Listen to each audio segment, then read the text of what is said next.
सकते कि उन बेगुनाह पैसेंजर्स की गलती क्या है जिन्हें आप लोगों ने हॉस्टेज बना रखा है? उनकी गलती ये है कि वो भारतीय हैं। क्या गारंटी है कि हिंदुस्तान सरकार आपको ये देश छोड़कर जाने देगी? ये सवाल आप मुझसे नहीं, अपनी गवर्नमेंट से पूछिए। इन्हें बताते क्यों नहीं कर्नल कि तुम्हारा देश, तुम्हारी गवर्नमेंट हमारे सामने सर झुका चुकी है, बिक चुकी है। We were held by Indians to hijack the plane.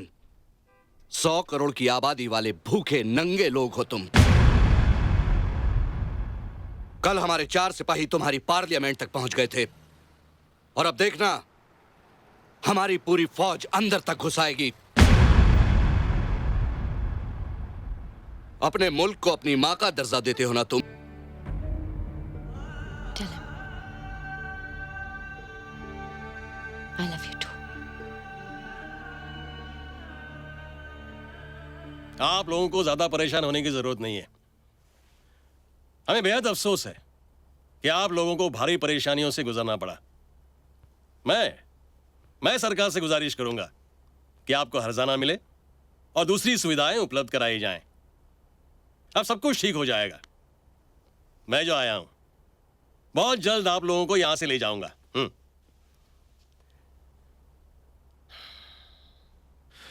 मंत्री जी ठीक कह रहे हैं।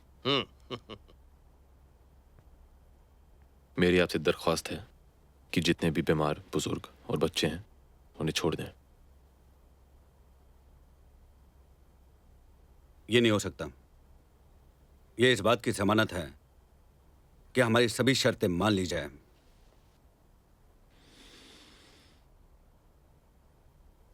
अगर आपको जमानत ही चाहिए तो फिर हमारे मंत्री जी हैं। क्या बकवास कर रहे हो? हम यहां बात करने आए हैं, इनकी कैद में रहने के लिए नहीं आए। मंत्री जी, बहादुरी दिखाने का और जनता के दिल में बसने का इससे अच्छा मौका नहीं मिलने वाला। 3 महीने बाद इलेक्शन है, आपकी जीत पक्की होगी। अगर वो मार दे तो? कमाल है।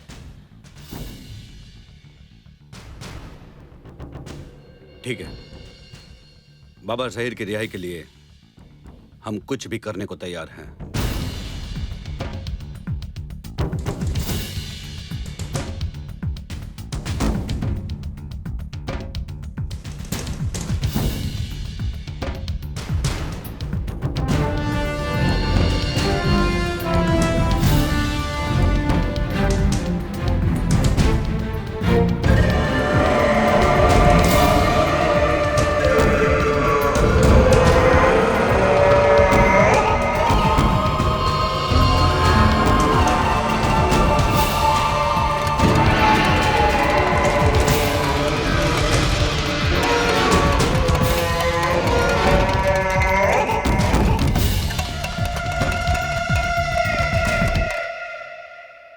मंत्री जी ने अपने आप को उनके हवाले करके कुछ पैसेंजर्स छुड़ाए। मैं चाहूंगा कि आप पैसेंजर्स को और उन डेड बॉडीज को वापस हिंदुस्तान भेज दें। ठीक है।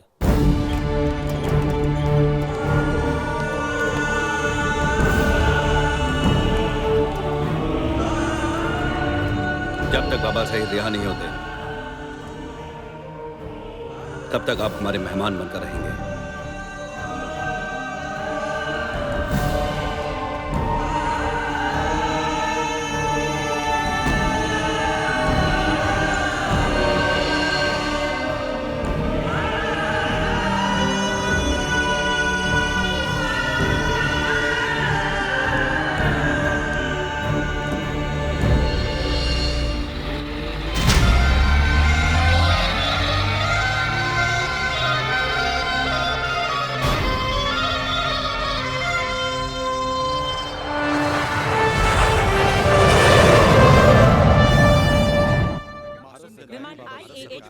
अपहरणकर्ता की भारत सरकार ने मांग स्वीकार कर ली है और बाबा ज़हीर को रिहा किया जा रहा है।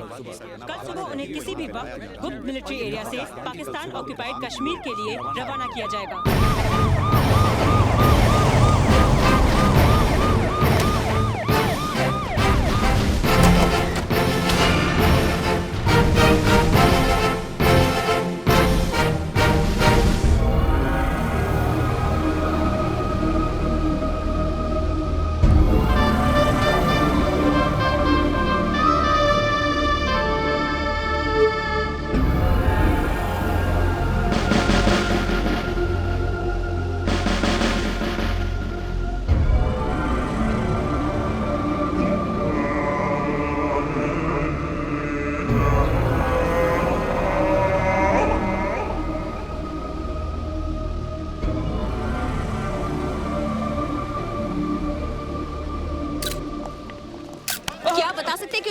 पैसेंजर्स की गलती क्या है जिन्हें आप लोगों ने हॉस्टेज बना रखा है? उनकी गलती यह है कि वो भारतीय हैं। क्या गारंटी है कि हिंदुस्तान सरकार आपको ये देश छोड़कर जाने देगी?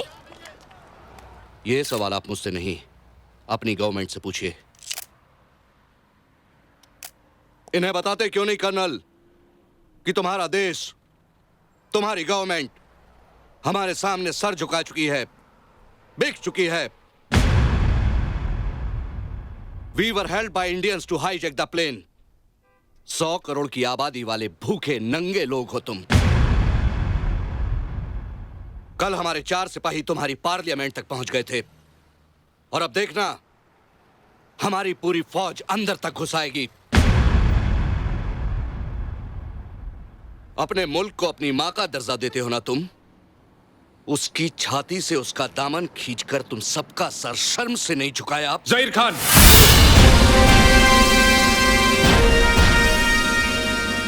भीख में मिले देश और दान में मिले हथियारों के दम पर इतना भौंकना ठीक नहीं। कायरों की तरह मंदिरों और मस्जिदों में घुसकर औरतों और बच्चों को मारते हो। अब तक जिंदा हो क्योंकि हमारी सरकार ने हमें रोक रखा है। जिस दिन जंग का ऐलान हो गया अंदर घुसकर मारेंगे। हमारा एक एक जवान तुम्हारी नपुंसक फौज पर भारी पड़ेगा। किन जवानों की बात करता है कर्नल? उन जवानों की जिन्हें हमने कारगिल में चूहों की तरह मारा था। अगर तेरे ये कुत्ते आसपास नहीं होते तो तुझे भी यहीं दफन कर देता।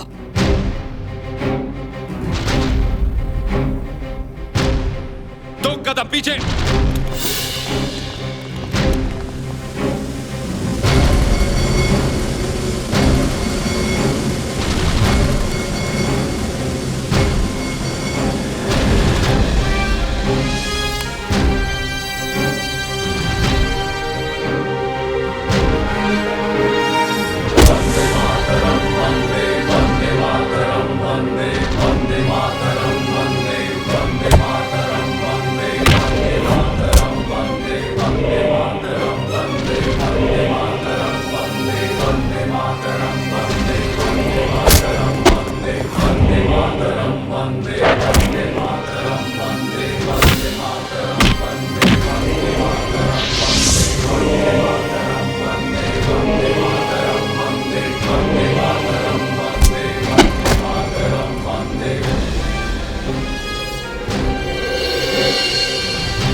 हमारे देश में कुत्तों को जान से मारने की परमिशन नहीं है।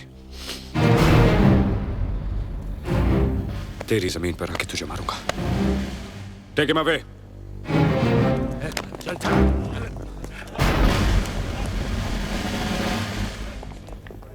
तकनीकी खराबी के लिए हम आपसे माफी चाहते हैं। अभी आपने देखा बाबा जहीर को सही सलामत बिल्डिंग के अंदर ले जाया जा रहा है।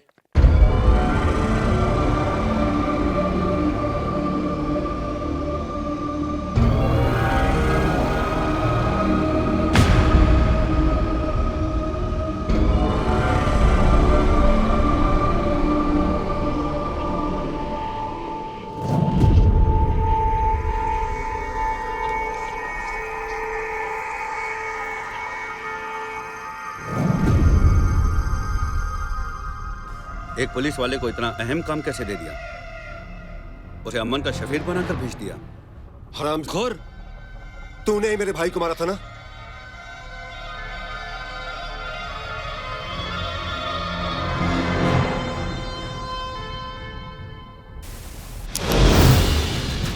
कैमरा? खुदा कसम, मुझे तो पहले से ही अंदाजा था कि ये एक जासूस है। हमारी पोजीशंस और तैयारी की सारी खबर दुश्मन तक पहुंच चुकी है। काट के फेंक दो साले जलील को। इनका मंसूबा क्या है? पहले ये मालूम किया जाना बहुत जरूरी है।